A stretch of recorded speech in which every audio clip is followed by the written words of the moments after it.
Le 7 septembre 1812, non loin de la rivière Moskova, se déroulait la bataille la plus sanglante de la campagne de Russie, où plus de 75 000 hommes perdront la vie.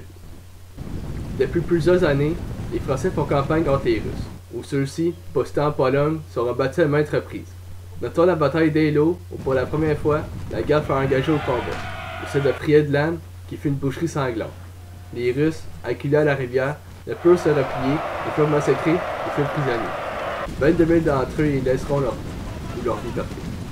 Pour Kutuzov, qui venait remplacer Barclay à la tête de l'armée russe, il est grand temps d'en finir avec les Français. Mais Napoléon n'est pas une cible facile. Les forces de Kutuzov, formées de 121 000 hommes, dont 93 300 fantassins et 24 500 cavaliers, doivent faire face aux terribles Français, qui ont déployé 102 000 fantassins ainsi que 28 000 cavaliers pour les affronter. Par contre, les Russes possèdent une plus grande artillerie que leurs opposants, en alignant 640 canons, alors que les Français en déposent 587. Durant les 4 jours précédant la bataille, Kutuzov renforcera sa position défensive en faisant notamment construire la redoute Raevski au centre de son dispositif et les flèches de bagration sur son flanc gauche. Sur son flanc droit, le village de Borodino constitue son système défensif. Le 5 septembre, les Français feront une attaque qui sera une prélude à celle qui se déroulera 2 jours plus tard. Joachim Murat, accompagné de ses cavaliers, affronteront les cavaliers russes commandés par le comte russe Kolombetiev. Le combat sanglant qui s'ensuivra tournant l'avantage des Français qui repousseront les Russes. Le 6 septembre, le combat reprendra. Le Murat, renforcé du 4e corps d'armée du prince Eugène de Beauharnais, réussira à repousser les Russes jusqu'à la redoute Chevertino, qui sera conquise par la suite par les Français. Les pertes du côté français s'élèveront à 4 000 hommes, tandis que du côté russe, 7 000 soldats y laisseront leur vie.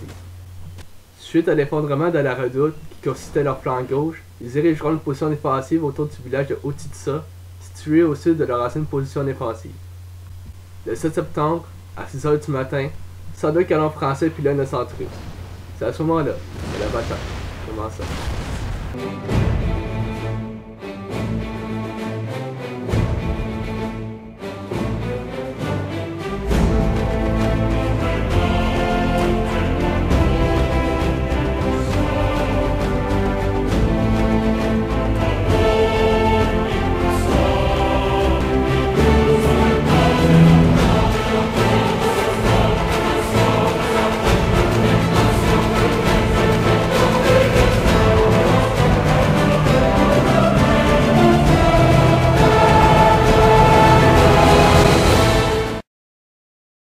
6 heures, le maréchal Davout ordonne aux divisions d'infanterie de Compan et de Dessex d'attaquer la flèche la plus au sud du champ de bataille. Mais constamment bombardés durant leur avancée par l'artillerie russe postée sur celle-ci, Dessex et Compan seront blessés. Mais les Français ne seront pas arrêtés par cet incident. Suite à la confusion générée par la perte des 2 officiers, Davout dirigea personnellement l'attaque, mais son cheval sera tué sur lui. Il tomba si violemment qu'il fut considéré mort. Le général Jean Rapp, fier commandant des Mamelouks à la bataille d'Austerlitz, est chargé de le remplacer. Mais à la stupeur générale, Davout est encore en tête de sa division. 7 heures. Napoléon ordonne aux coordonnées et de Junot de venir en aide à Davout. Après de rudes combats, ils finirent par conquérir la flèche vers 7h30. Mais ils seront repoussés de l'endroit par une contre-attaque menée par Bagration. 10 heures. Le maréchal Ney ordonne une nouvelle attaque sur la flèche qui sera fructueuse. Les Russes seront repoussés pour la 2e fois. Ceux-ci enverront alors 3 régiments de la garde, 8 bataillons de grenadiers et 24 canons, commandés par Bagovut, pour renforcer le village situé au nord des flèches. Cette action offensive de la part des Russes délogeront les Français pour la 2e fois. 11 heures. Ney réussit à reprendre les flèches, mais ils seront repoussés de nouveau par les Russes.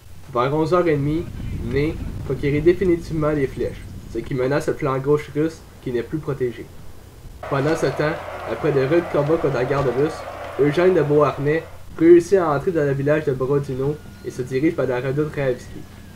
Mais les Russes pousseront les Français à abandonner l'attaque. Le général Delzon défendra alors le village où il sera tué d'une balle à la tête.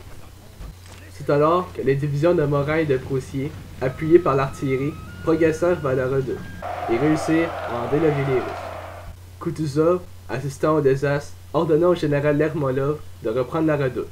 Celui-ci, avec 3 batteries d'artillerie, pilonnera la position ennemie, pendant que 2 régiments de la garde russe chargèrent les Français. Suite au combat, la redoute passait aux mains des Russes. 14 heures. Napoléon Bonaparte ordonna un nouvel assaut contre la redoute Revski. C'est alors que le général Caulaincourt, accompagné des cuirassiers de Boitier, chargea la position russe sobre à la main. Barclay, voyant les Français arriver, donne l'ordre à quelques troupes de renforcer la position. Mais ceux-ci seront pilonnés par l'artillerie française. Au même moment, Caulaincourt, dirigeant personnellement la charge, réussira à reprendre la redoute, où il sera tué d'un boulet de canon. Pendant ce temps, voyant que la gauche et le centre russe sont sur le point de s'effondrer, Kutuzov ordonna la retraite vers Moscou, mettant ainsi fin à la bataille. Bilan, la rue de Moscou est ouverte aux Français, qui entrèrent dans la ville 7 jours plus tard. Durant l'affrontement, qui sera un des plus sanglants de l'histoire napoléonienne, plus de 75 000 soldats y laisseront la vie, dont 6 700 Français et plus de 15 000 du côté russe. Le reste étant les blessés et les prisonniers, qui moururent pour la plupart, faute de soins, dû au manque d'approvisionnement. Cette bataille fut aussi le dernier acte offensif français en Russie, car après avoir entré dans Moscou, les Russes brûleront la ville, privant ainsi les Français de quartier d'hiver. C'est alors que débuta la retraite de Moscou, qui fera de la Grande Armée un vieux souvenir. Sur ce, je vous dis à la prochaine bataille.